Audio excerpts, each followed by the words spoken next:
KaraokeBooks. Ozma of Oz. Lyman Frank Baum.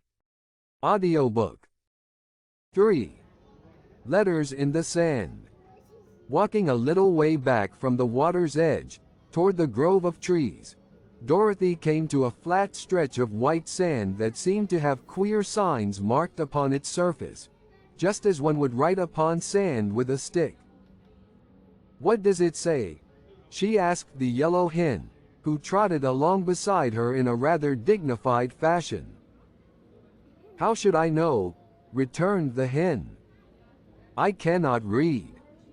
"Oh, can't you?" "Certainly not. I've never been to school, you know." "Well, I have," admitted Dorothy, "but the letters are big and far apart, and it's hard to spell out the words." But she looked at each letter carefully, and finally discovered that these words were written in the sand. "Beware the Wheelers." "That's rather strange," declared the hen, when Dorothy had read aloud the words. "What do you suppose the Wheelers are?" "Folks that wheel, I guess." "They must have wheelbarrows, or baby cabs or handcarts," said Dorothy. "Perhaps they're automobiles," suggested the yellow hen. "There is no need to beware of baby cabs and wheelbarrows, but automobiles are dangerous things. Several of my friends have been run over by them." "It can't be automobiles," replied the girl, "for this is a new, wild country, without even trolley cars or telephones. The people here haven't been discovered yet, I'm sure. That is, if there are any people. So I don't believe there can be any automobiles, Bellina." "Perhaps not," admitted the yellow hen. "Where are you going now?" "Over to those trees, to see if I can find some fruit or nuts," answered Dorothy. She tramped across the sand, skirting the foot of one of the little rocky hills that stood near, and soon reached the edge of the forest. At first she was greatly disappointed, because the nearer trees were all punita, or cottonwood or eucalyptus, and bore no fruit or nuts at all. But, by and by, when she was almost in despair, the little girl came upon 2 trees that promised to furnish her with plenty of food. One was quite full of square paper boxes, which grew in clusters on all the limbs, and upon the biggest and ripest boxes the word "lunch" could be read in neat raised letters. This tree seemed to bear all the year around, for there were lunchbox blossoms on some of the branches, and on others tiny little lunchboxes that were as yet quite green, and evidently not fit to eat until they had grown bigger. The leaves of this tree were all paper napkins, and it presented a very pleasing appearance to the hungry little girl. But the tree next to the lunchbox tree was even more wonderful, for it bore quantities of tin dinner pails, which were so full and heavy that the stout branches bent underneath their weight. Some were small and dark brown in color.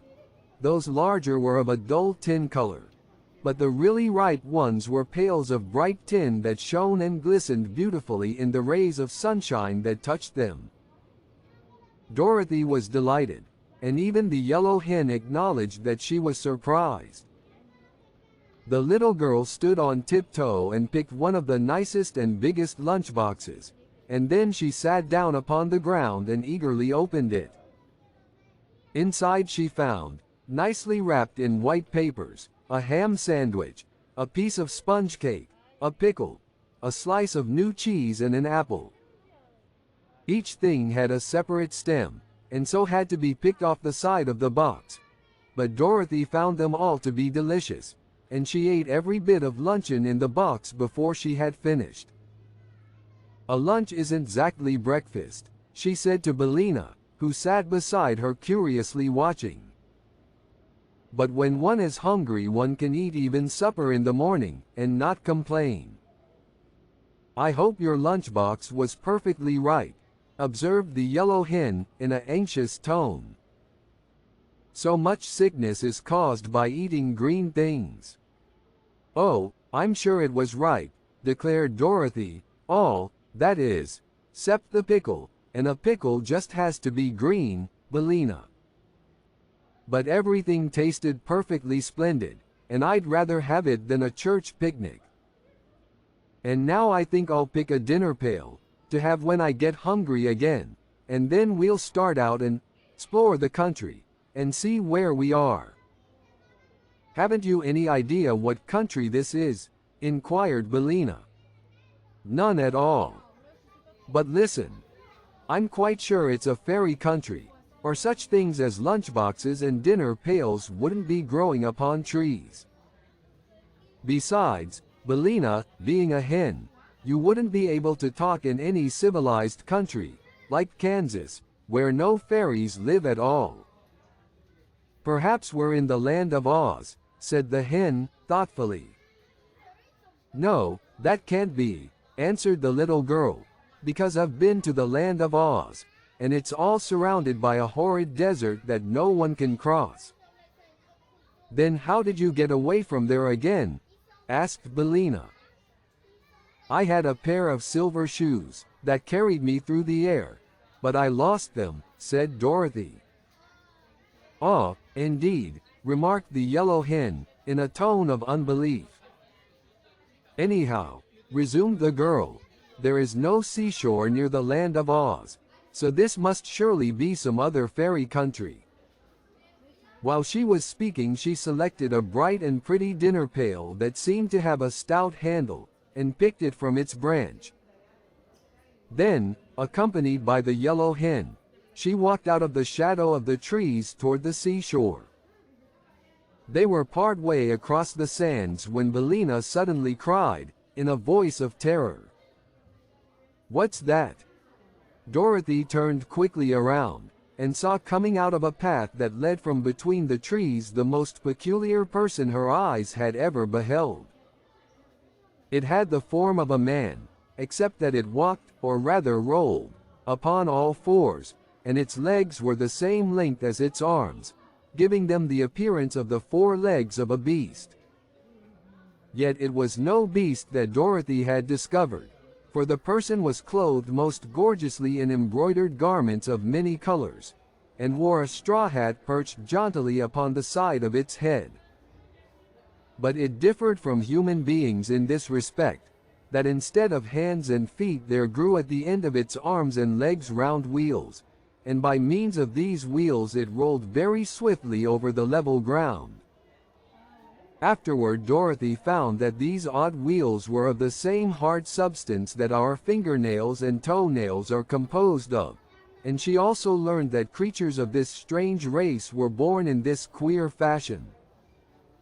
But when our little girl first caught sight of the first individual of a race that was destined to cause her a lot of trouble, she had an idea that the brilliantly clothed personage was on roller skates, which were attached to his hands as well as to his feet. Run! Screamed the yellow hen, fluttering away in great fright. It's a wheeler. A wheeler? Exclaimed Dorothy. What can that be? Don't you remember the warning in the sand? Beware the wheelers? Run!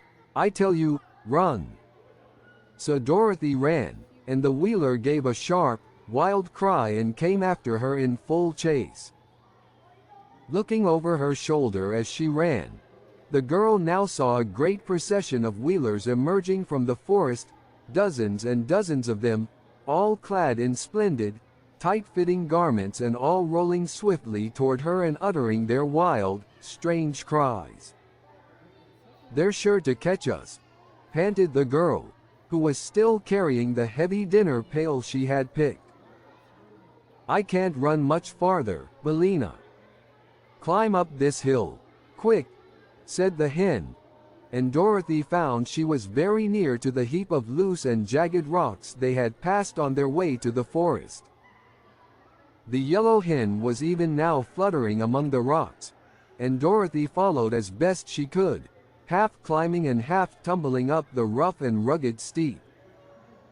She was none too soon, for the foremost Wheeler reached the hill a moment after her. But while the girl scrambled up the rocks, the creature stopped short with howls of rage and disappointment. Dorothy now heard the yellow hen laughing, in her cackling, henny way. "Don't hurry, my dear," cried Billina. "They can't follow us among these rocks, so we're safe enough now."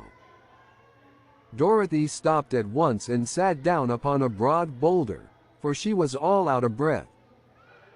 The rest of the Wheelers had now reached the foot of the hill, but it was evident that their wheels would not roll upon the rough and jagged rocks, and therefore they were helpless to follow Dorothy and the hen to where they had taken refuge.